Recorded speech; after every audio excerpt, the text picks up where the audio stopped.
મહત્વના સમાચાર મુખ્યમંત્રી ભૂપેન્દ્ર પટેલ અને મુખ્ય સચિવ દિલ્હીમાં હોવાની વિગતો સામે આવી રહી છે। પીએમ મોદી સાથે મુખ્યમંત્રી અને મુખ્ય સચિવની મુલાકાત। રાજ્યના વિકાસ કાર્યોના રોડમેપ અંગે બેઠકમાં ચર્ચા। ગુજરાતના મહત્વના પ્રોજેક્ટ અને પોલિસી મુદ્દે પણ આ બેઠકમાં ચર્ચા થઈ રહી છે। મુખ્યમંત્રી ભૂપેન્દ્ર પટેલ અને મુખ્ય સચિવ અત્યારે દિલ્હીમાં છે।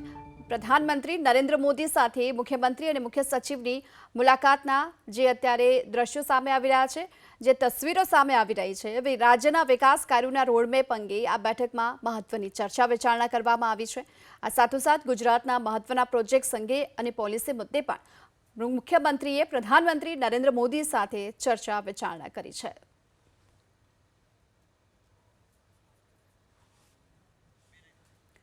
તો મુખ્યમંત્રી ભૂપેન્દ્ર પટેલ અને મુખ્ય સચિવ છે બંને પહોંચ્યા છે દિલ્હીમાં। ત્યારે પ્રધાનમંત્રી નરેન્દ્ર મોદી સાથે તેમણે જે મુલાકાત કરી હતી એ સમયના આ જે તસવીરો સામે આવી રહી છે,